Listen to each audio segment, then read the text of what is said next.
नमस्कार, मैं हूँ सानेराज पांडे और आप देख रहे हैं बिहार संवाददाता। इस वक्त हम लोग आइसा के मेंबर्स के साथ हैं। ज़रा इनसे बातचीत करते हैं कि आखिर इन लोगों की मांग क्या है और ये जो सम्मेलन किया गया है, आप देख सकते हैं 15 राज्यों का सम्मेलन किया जा रहा है। तो ये मुद्दा क्या है? 15 राज्यों का सम्मेलन करने के पीछे क्या रीज़न है, ज़रा इन लोगों से जानते हैं। सर, क्या रीज़न है? देखिए, आज आइसा का 2 दिवसीय बिहार राज्य सम्मेलन हो रहा है और इसमें आज हम लोग शिक्षा अधिकार कन्वेंशन कर रहे हैं। शिक्षा अधिकार जो कन्वेंशन हो रहा है, जो देश के भीतर और बिहार के भीतर जो शैक्षणिक हालात हैं, और हम लोग का जो नेशनल कैंपेन चल रहा है कि मोदी राज के 10 साल और यंग इंडिया के 10 सवाल, कि देश के भीतर जो नई शिक्षा नीति ला करके कैंपसों को बर्बाद करने की जो पूरी साजिश चल रही है, आरक्षण पे हमला किया जा रहा है, फीस वृद्धि की जा रही है, निजीकरण किया जा रहा है, इन तमाम चीज़ों के खिलाफ आइसा शिक्षा अधिकार कन्वेंशन कर रहा है। इस शिक्षा अधिकार कन्वेंशन में दिल्ली यूनिवर्सिटी के जो निष्कासित अध्यापक हैं प्रोफेसर लक्ष्मण यादव मौजूद हैं। इसके अलावा professor DM Diwakar, Bharti S Kumar, professor इतिहासकार OP जायसवाल आए हुए हैं। तो हम लोगों की पूरी कोशिश है कि जिस तरह से बिहार के भीतर हमने देखा कि 4 साल का स्नातक का कोर्स लागू कर दिया गया, फीस वृद्धि कर दी गई, तो ये कोर्स लागू करना और फीस वृद्धि करना कहीं ना कहीं जो हम सस्ती और गुणवत्तापूर्ण शिक्षा की मांग करते हैं कि सबको शिक्षा मिलनी चाहिए,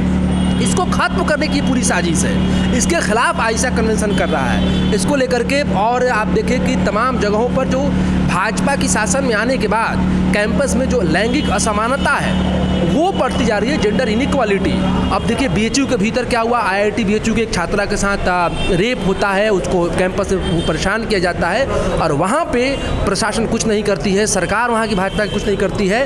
तो कैंपसों में जो शैक्षणिक अराजकता बढ़ाई जा रही है, चाहे दिल्ली यूनिवर्सिटी की बात करें, पटना विश्वविद्यालय की बात करें, आप बिहार के अलग अलग विश्वविद्यालयों की बात करें, उसके खिलाफ हमारी ये मांग है कि शिक्षा के ऊपर जो हमला है, कैंपसों को जो बर्बाद करने की साजिश है, इसके खिलाफ हम सम्मेलन कर रहे हैं। आप देखिए कि IIT और तमाम जो संस्थान हैं, इनमें आत्महत्या जो छात्रों की है 2014 के बाद इंक्रीज कर गया है। अभी हाल का आंकड़ा जो आया है, आप उसके हिसाब से भी देख सकते हैं। तो ये जो पूरा मामला है, इसके खिलाफ भी ये कन्वेंशन हो रहा है।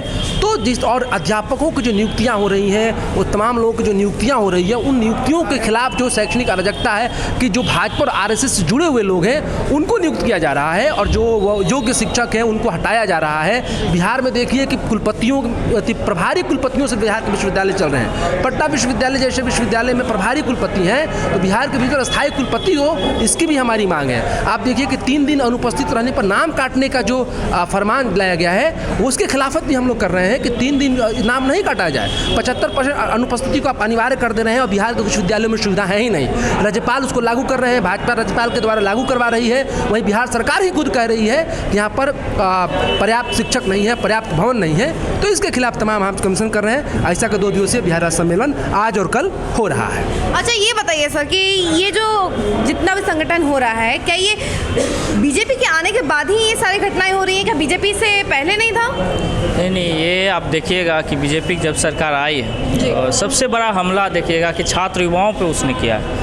जो 2 करोड़ रोजगार का वादा करके ये सरकार आई थी, पूरे देश के नौजवानों को इन्होंने एक लुभावना वादा दिया था और लोगों ने वोट किया और इनकी सरकार आई। लेकिन अब पूरे 10 साल का शासन में देखिएगा, रोजगार देने के बजाय इन्होंने जहाँ पे रोजगार मिलता है, चाहे रेलवे हो, चाहे BSNL हो, चाहे तमाम सरकारी संस्थान है, उनका एक धड़ल्ले से निजीकरण करने का काम किया है। उनको कौड़ी के दाम में कॉरपोरेट जो ताकतें उनके यहाँ बेचने का काम किया। अब देखिएगा अग्निपथ योजना, हम लोग ग्रामीण परिवेश से आते हैं, जब सुबह उठते थे तो एक सैकड़ों छात्र युवा जो है सड़क पे दौड़ते नज़र आता था। लेकिन जब से अग्निपथ योजना आई है, अब देखिए गांव में कोई युवा की दिलचस्पी सेनाओं में नहीं बचा है। जहां सेना की बहाली हो रही है वहाँ पे युवा नहीं जा रहे हैं, क्योंकि सेना एक देश सेवा का माध्यम है। लेकिन आम आवाम जो गरीब नौजवान है, जो गांव के नौजवान है, वो IIT BTech ये सब नहीं करने जाते हैं। वो छोटे छोटे रोजगार सेनाओं में जाकर के अपने परिवार का भरण पोषण और देश सेवा दोनों एक साथ करना चाहते हैं। तो ये जो हमला गरीब नौजवान छात्रों पे हुआ है, इसके खिलाफ आज हमारा सम्मेलन है और इस सम्मेलन से हम लोग यहाँ से टास्क लेंगे कि गांव ग्रामीण में जा कर के किस तरह से छात्र युवाओं को गोलबंद करें। आने वाले समय में चुनाव है, इस सरकार जो हमारे साथ वादा खिलाफी किया है, सरकार जो रोजगार के सवाल पर छात्र नौजवानों को धोखा दिया है, उसके खिलाफ एक ज़बरदस्त कैंपेन हम लोगों ने लॉन्च किया है। मोदी सरकार के 10 साल, यंग इंडिया के 10 सवाल, जिसमें शिक्षा का, रोजगार का,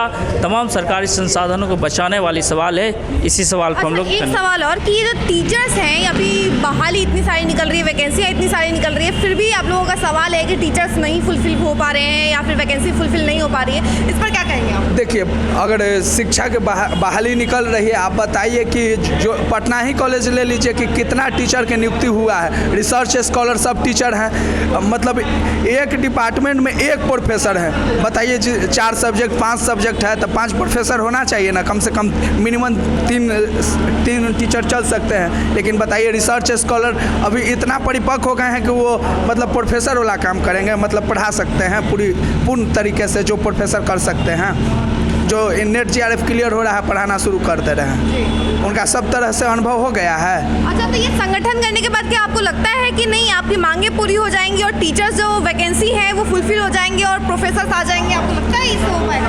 हम लोग तो अपना काम करेंगे ना, सरकार को हटा सकते हैं ना, लोगों के बीच जा सकते हैं ना, हम लोग अपना मांग रख सकते हैं ना। तो जितना भी मांग रखने से क्या मांग पूरी होंगी आपकी? इतने मतलब इतना संगठन हो रहा है, इतने सारे स्टूडेंट्स आप इकट्ठे हो रहे हैं आईसा की तरफ से, तो क्या इसका जो बेनिफिट है वो मिलेगा आप लोगों को? क्या टीचर्स आएंगे, क्या प्रोफेसर्स आएंगे? जी बिल्कुल मिलेगा। सरकार को हम लोग चेंज करेंगे, सरकार को भगाएंगे यहाँ से, दूसरा सरकार आएगा तो ज़रूर मिलेगा। अभी जिस तरह